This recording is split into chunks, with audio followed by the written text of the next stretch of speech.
आज आहे 22 मार्च महिन्याचा चौथा आठवडा आहे. आपण सर्वजण बालसंस्कार वर्ग घेण्यासाठी एकत्र जमलेलो आहोत.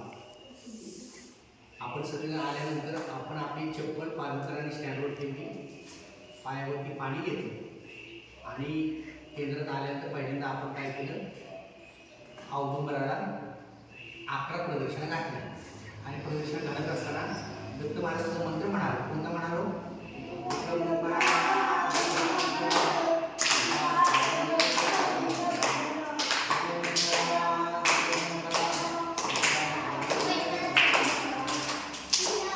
झाल्यानंतर आपण केंद्रात प्रवेश केला.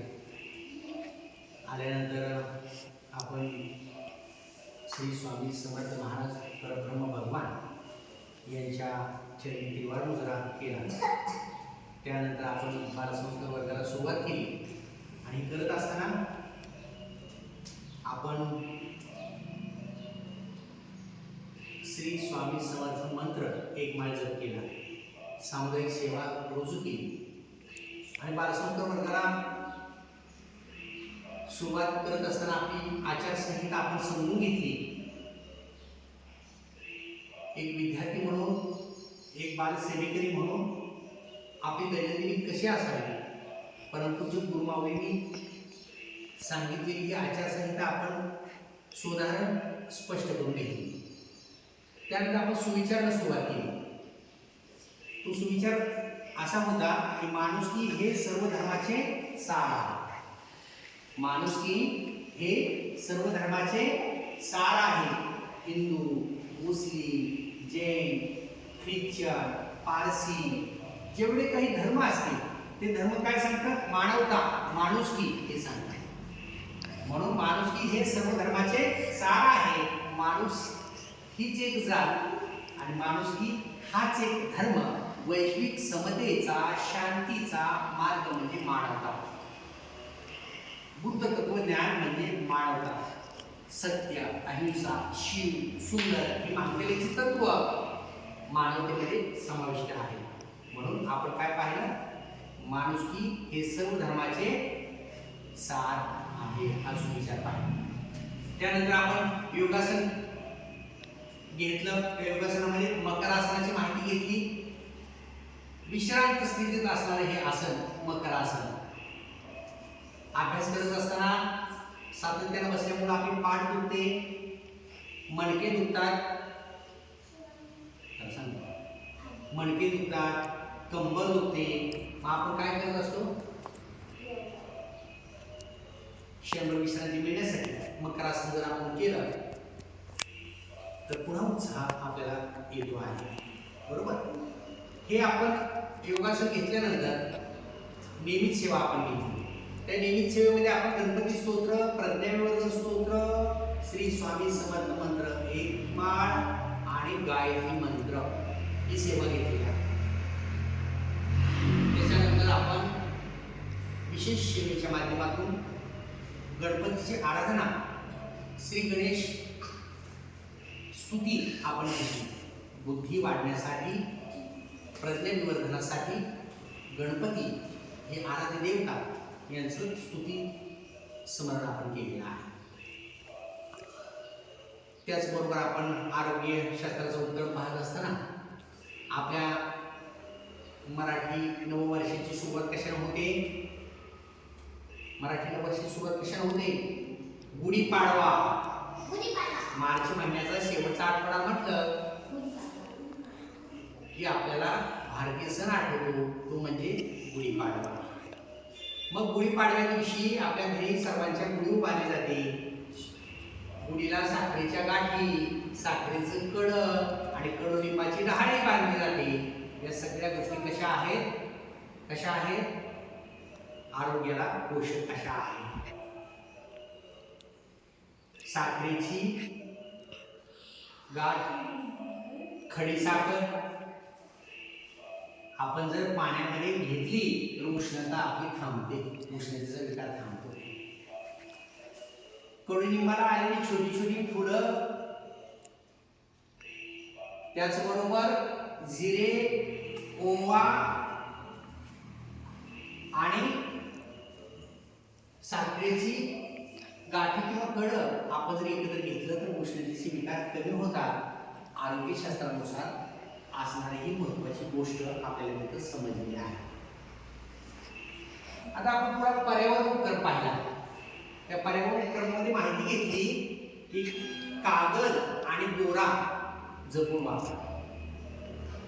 आपण बाजारामध्ये वेगवेगळे विकत साहित्य आणतो, वेगवेगळ्या वस्तू खरेदी करतो किंवा वेगवेगळी पॅकिंगची पुढे येत असतात. मग ती पुढे आल्यानंतर आपण वस्तू डब्यात भरून ठेवून ते कागद फेकून देतो, दोरे फेकून देतो. असं करायचं नाही. ते कागदाचे तुकडे एकत्र जमा केले, दोरे एकत्र जमा केले तर त्याचा पुनर्वापर आपल्याला करता येतो.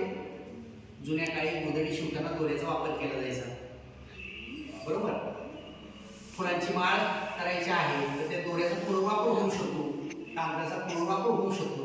असं जर पुनर्वापर केला तर पर्यावरणाचा आपण काय करू शकतो, पर्यावरण जपू शकतो, पर्यावरणाची हानी होणार नाही असा आपल्याला संदेश मिळालेला आहे. त्यानंतर आपण दिशाविषयी माहिती पाहिल्या. किती आहेत एकूण दिशा? 10. त्याच्या मुख्य दिशा किती आहेत? 4 आहेत. कोणत्या आहेत? पूर्व, पश्चिम आणि एकूण असणाऱ्या उपदिशा 6 याची माहिती पाहिली आहे.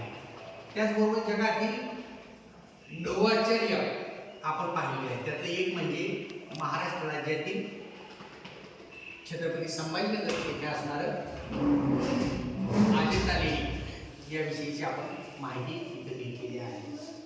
त्यानंतर गायत्री मंत्राविषयी माहिती घेतलेली आहे. गायत्री मंत्रामध्ये एकूण 24 अक्षरे येतात.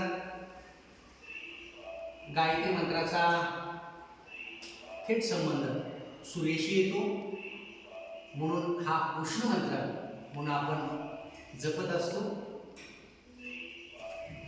या माध्यमातून आपल्या लहान मेंदूपासून ते कमरेच्या मणक्यापर्यंत 24 मणक्याला त्याचं व्हायब्रेशन, चेतना प्राप्त होत असतात. इतकी ही गायत्री मंत्रामध्ये असणारी ऊर्जा आपल्याला ज्ञात आहे. त्यानंतर आपण दिनविशेषमध्ये आज आहे रविवार, तारीख आहे 22 मार्च आणि आज दिवस जागतिक जल दिन म्हणून साजरा केला जातो. कोणता दिवस? जागतिक जल दिन. जल म्हणजे वॉटर, पाणी. पाणी ही संपत्ती आहे. पाणी जपून वापरा, पाण्याची बचत करा. पाण्याचं संवर्धन म्हणजे पृथ्वीचं संवर्धन. तुम्हाला सर्वांना माहिती आहे की पृथ्वीवर पाणी किती टक्के आहे? 73% पाणी आहे. पण त्यातलं पिण्यायोग्य पाणी किती टक्के आहे? 3% आहे. त्याच्यामध्येही 1.25% पाणी आपल्याला पिण्यायोग्य आहे. मग इतकं जर प्रमाण मर्यादित असेल तर आपण पाणी किती जपून वापरलं पाहिजे. म्हणून आपण या जागतिक जल दिना दिवशी पाणी संवर्धनाची प्रतिज्ञा घेतली. त्यानंतर उद्या 23 मार्च आहे, शहीद दिन आहे. स्वातंत्र्य संग्रामामध्ये ज्या शूरवीरांनी प्राणाची बाजी अर्पण केली आणि देशाचं रक्षण केलं, संरक्षण केलं, त्यांच्या प्रीत्यर्थ आपण शहीद दिन साजरा करत असतो. हे मेरे वतन के लोग जरा याद करो, जरा याद करो.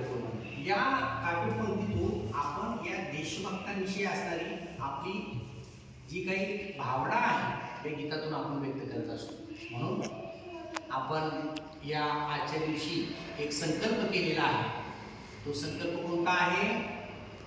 स्वदेशी वस्तूचा वापर करा. बसून घ्या, मांडी घाला, बैठ सावधान बैठ, मांडी घालून बसा सगळेजण. हात जोडा.